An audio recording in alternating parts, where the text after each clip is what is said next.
반쪽이. 옛날 오랫동안 아이를 소망하였으나 아이가 생기지 않는 한 부부가 살고 있었다. 그러던 어느 날 아내가 백일 기도를 정성스레 한 끝에 꿈을 하나 꾸게 되었다. 꿈속에서 신령이 나타나 뒤뜰 우물에 가면 잉어가 3마리 있을 것인데 그걸 구워 먹으면 자식을 얻게 될 거라고 말했다. 잠에서 깬 아내가 우물가로 가보니 정말 커다란 잉어 3마리가 첨벙첨벙 헤엄을 치고 있었다.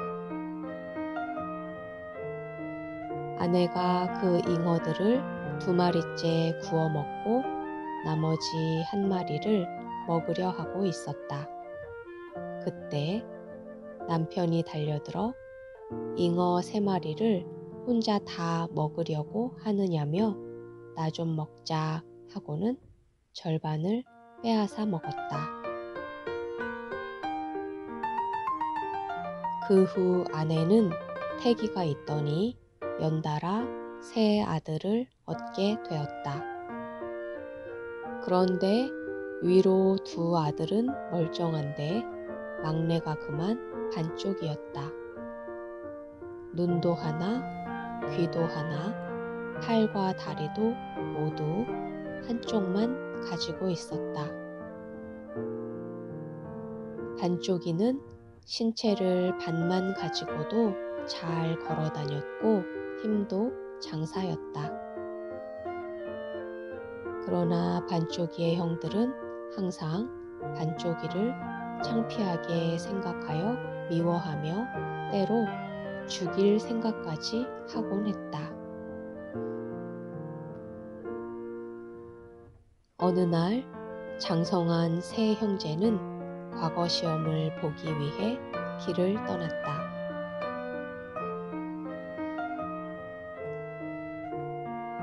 그러나 2 형들은 사람들이 쳐다보고 놀릴 것이 뻔한 반쪽이와 함께 가기가 싫었다.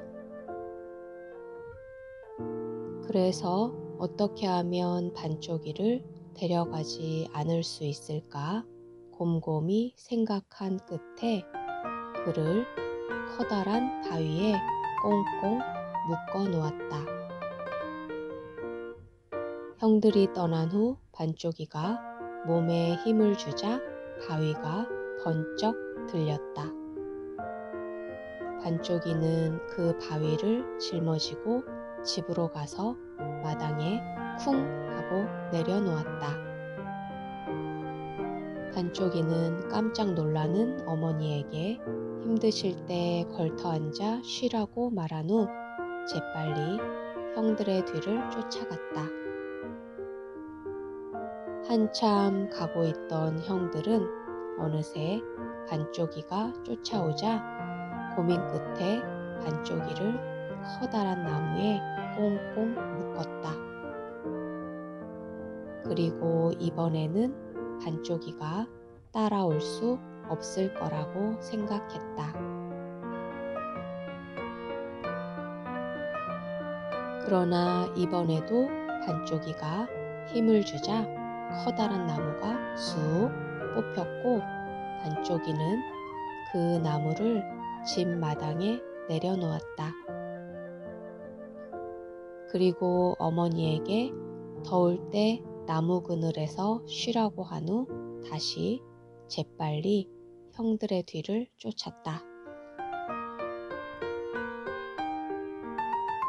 형들은 반쪽이가 아무 일 없다는 듯 자신들의 뒤를 다시 쫓아오자 약이 바싹 올랐다.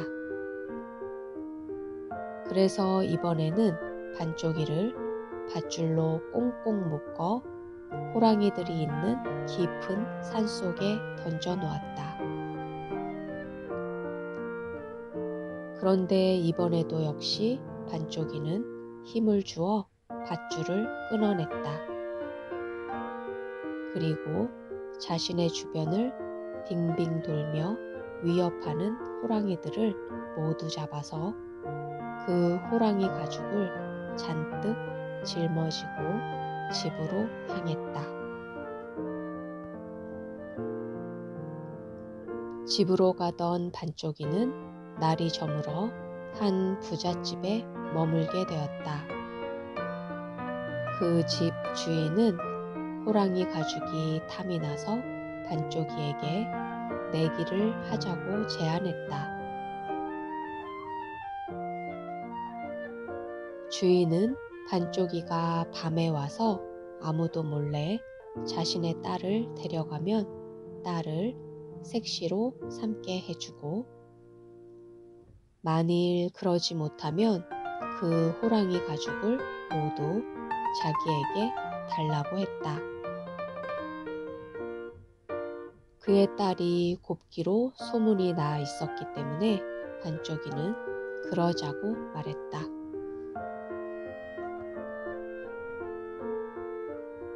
그날 밤 주인의 집에서는 딸을 지키느라 난리였다. 지붕 위, 대문 앞, 집안 곳곳에서 온 집안 식구들이 뜬 눈으로 밤을 새우며 딸을 지켰다.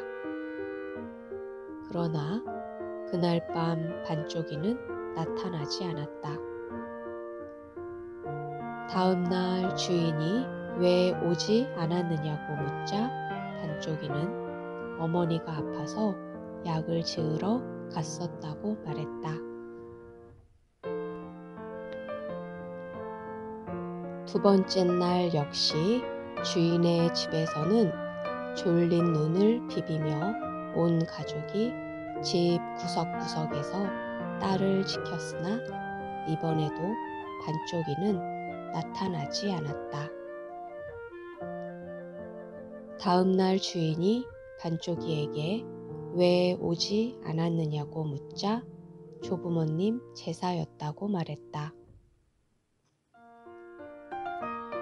세 번째 날이 되자 가족들은 이틀 밤을 지샌 터라 그만 모두 지쳐서 잠이 들었다.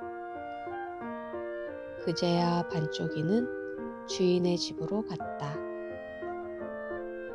반쪽이는 지붕 위에서 잠든 사람들 머리에 떡시루를 씌워놓고 마당에서 잠든 사람들에게는 솥을 씌웠다. 그리고 대문 앞에서 잠든 사람들은 상투를 풀어 빗장에 잡아매 놓았다. 또 반쪽이는 주인의 수염에 유황을 바른 후 그 아내의 입에는 닐리리를 물려놓았다. 그리고 아들의 도포자락에 돌을 넣어놓고는 불을 모두 끄고 딸이 자는 방에 벼룩을 술술 뿌렸다. 딸이 몸이 따가워 펄쩍 뛰며 밖으로 나오자 반쪽이가 딸을 냉큼 둘러엎고는 반쪽이가 딸을 업어간다 하고 고함을 치며 도망쳤다. 그 소리에 놀라 집안의 사람들이 모두 잠에서 깨어났다. 아들이 불을 켜려고 성냥을 그었는데 그 불이 아버지 수염에 가서 붙었다. 그래서 아들은 그 불을 끄기 위해 도포 소매로 툭툭 쳤는데 소매 속에 들어있던 돌이 아버지 이를 죄다 두드려 빠지게 했다. 그 통에 주인의 아내가 잠이 깨어 허둥대는데 입에 물려놓은 닐리리가 릴리리 릴리리 소리를 냈다. 지붕에 있던 사람들은 하늘에 별이 총총 떴구나 하고만 있고 마당에 있던 사람들은 하늘이 내려앉아 캄캄하다고 말했다. 대문간에 있던 사람들은 다시는 졸지 않을 터이니 상투를 놓아달라고 애원할 뿐 아무도 반쪽이를 쫓아오는 사람이 없었다. 마침 딸도 지혜롭고 힘이 센 반쪽이를 마음에 두고 있었던 터라 그렇게 반쪽이는 딸을 데려다가 잘 살았다고 한다.